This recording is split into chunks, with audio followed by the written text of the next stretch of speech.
início da noite do último domingo, dia 2 de setembro, um incêndio de grandes proporções tomou o Museu Nacional, na Quinta da Boa Vista, no Rio, atingindo 20 milhões de peças da história do mundo.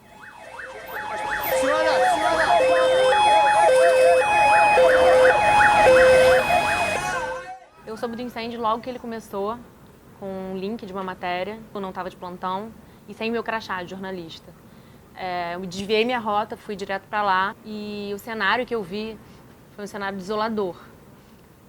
A imagem do museu queimando ao fundo e as pessoas, muitos funcionários, dezenas, quase centenas de funcionários, gente que trabalha lá, que tem a vida inteira de uma construção profissional lá dentro, vendo aquilo acabando.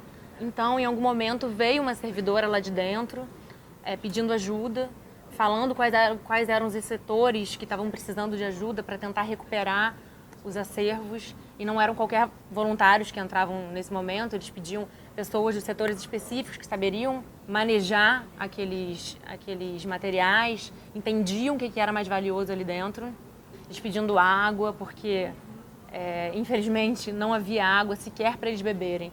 Eu sei que houve uma dificuldade para apagar esse fogo, inclusive conseguir acabar com as chamas demorou muito, né? Começou no início da noite, o incêndio só terminou na madrugada e não havia água nos hidrantes, não havia água para os servidores que estavam ali, para os voluntários que estavam ali beber. Foi uma tragédia, foi uma violência contra todas e todos nós. E não só no Brasil, mas mundialmente, pelo que era esse acervo. É um cenário que eu nunca vou esquecer, porque é de um simbolismo enorme. É ver o nosso passado queimando, o nosso presente no pó e o nosso futuro de alguma forma devastado.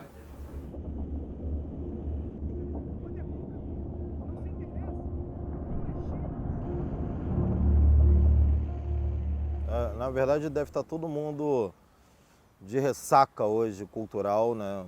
Eu, particularmente, eu acho que imagens vindo pela televisão e a gente vai se lembrando dos acervos que a gente mais tinha carinho, né? O sacerdote Ori, os caranguejos gigantescos lá, abissal, os dinossauros. Sei lá, é um momento triste que a gente está passando hoje. Acho que é um luto nacional e, quiçá, internacional, porque é um dos 5 maiores acervos do mundo em relação à história natural. Talvez uma das peças mais interessantes do acervo do Museu Nacional, o meteorito Bendegó, que está aqui em exposição.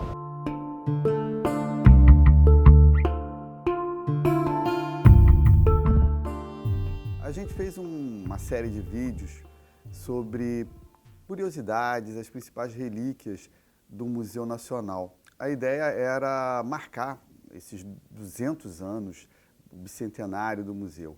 O próprio diretor, Alexander Kellner, que assumiu em 7 de fevereiro, aceitou o desafio de selecionar 10 curiosidades entre 20 milhões de itens, né, que traça toda essa história natural, história do Brasil, colônia, império. E nesse passeio ele apontava que, olha, aqui nós estamos precisando de investimento, estamos aguardando verbas. Áreas estavam fechadas justamente porque não havia condições do público transitar por ali. Você via pelas próprias condições de algumas áreas que realmente estava muito prejudicada, a aparência não era positiva. Mas a questão é que hoje a gente tem no país a aprovação de uma lei que reduz os investimentos pelos próximos 20 anos em relação ao orçamento federal, e tem uma questão de prioridade, né? Porque eu acho que dinheiro não falta, a questão é a prioridade, é a questão de política mesmo, né? De indicar a necessidade. Eu acho que todos os servidores e os gestores em si das instituições culturais, dos museus particularmente, sofrem uma pressão de manter o museu aberto, tipo a qualquer custo.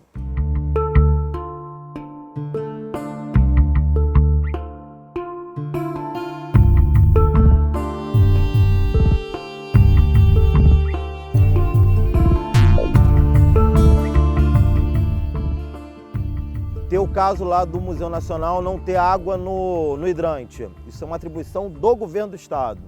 A gente sabe que a gente passa por uma questão séria do governo do estado do Rio, né? Mas não ter água é uma questão que podia ser vista por uma fiscalização rotineira, coisa que não aconteceu. É uma coisa meio delicada, ainda mais que você pensar que você não tem brigadista de incêndio, que custa mais caro. Eu me lembro que há tempos atrás o Museu Nacional teve que fechar porque não teve o repasse para o pagamento de segurança e pagamento de faxina. Ora bolas, a gente pensar o seguinte, não havia uma fiscalização rotineira então, né? E aí do caso da UFRJ, de você ver que não tem brigada de incêndio, que você tinha problemas sérios, então tem alguns momentos que os gestores têm que escolher, entendeu? Ou se denuncia isso, ou se mantém um museu aberto a qualquer custo que tenha as suas consequências. Em 2015 nós estávamos destacando problemas do telhado. Era necessário fazer intervenções importantes, uma parte a UFRJ fez com seus próprios recursos, mas era necessário ampliar os recursos necessários para preservação do prédio de uma forma geral, patologias estruturais, mas sobretudo reorganização e revitalização de todo o sistema de prevenção de incêndio. Este foi um dos itens talvez mais destacados do projeto para o BNDES, porque justamente nós estávamos prevendo que o prédio estava em condições vulneráveis. Todos sabíamos que o prédio estava em condições vulneráveis. Precisamos ajuda, sim, da mesma forma como foi anunciado desde o início. Seria uma irresponsabilidade administrativa querer que a UFRJ simplesmente abarcasse tudo isso. Isso não seria correto e não seria viável.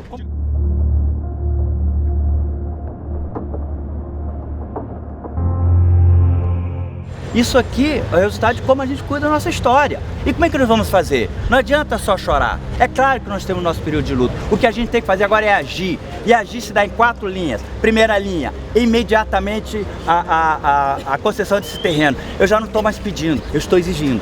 Mudou. Eu não peço mais, eu estou exigindo. Segundo, imediatos recursos para que a gente possa dar segurança a esse terreno. E é barato. 200 mil você faz isso. Terceiro, construção de containers para que o dia a dia do museu, o mínimo que a gente possa fazer, volte a ser estabelecido.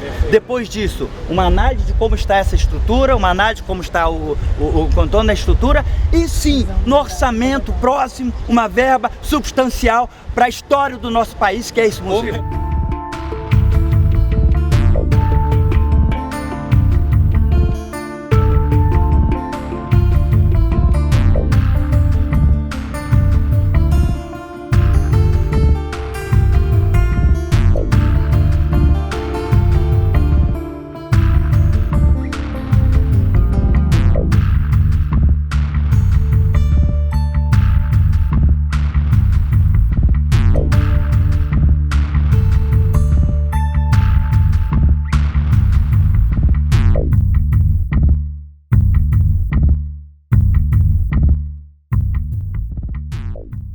Eu sou museólogo, trabalho com memória, então não tem como esquecer. A gente, há 4 anos atrás, né, a gente fez uma greve durante a Copa do Mundo, anterior à Copa do Mundo, em maio de 2014. A Copa ia ser em junho e julho. A gente falando, olha, os museus, na verdade, os museus federais ligados ao IBRAM na época, e também a gente estava dando isso para todos os museus federais no país, que beira 400, né? Eles não têm plano de fuga, os alvarás municipais de licenciamento, os alvarás municipais de visitação, né, abertura oficial, a capacidade pública inserida. Hoje eu pergunto assim, para o próprio Museu Nacional, qual é a quantidade de público máximo que você poderia deixar dentro do palácio hoje? Ele tinha? Com certeza não tinha. Os museus do IBRAM também não têm. Nenhum museu federal no Rio de Janeiro tem licenciamento do Corpo de Bombeiros. A Biblioteca Nacional não tem licenciamento do Corpo de Bombeiros, né?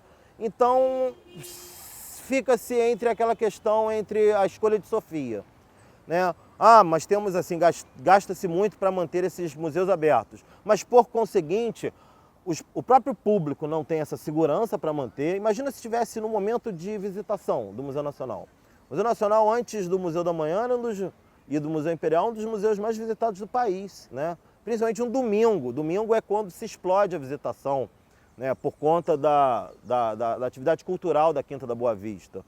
Então, assim, a gente pensar o seguinte, foi à noite, mas se fosse de dia, o cenário ia ser pior, a situação ia ser muito mais calamitosa do que a gente está passando hoje.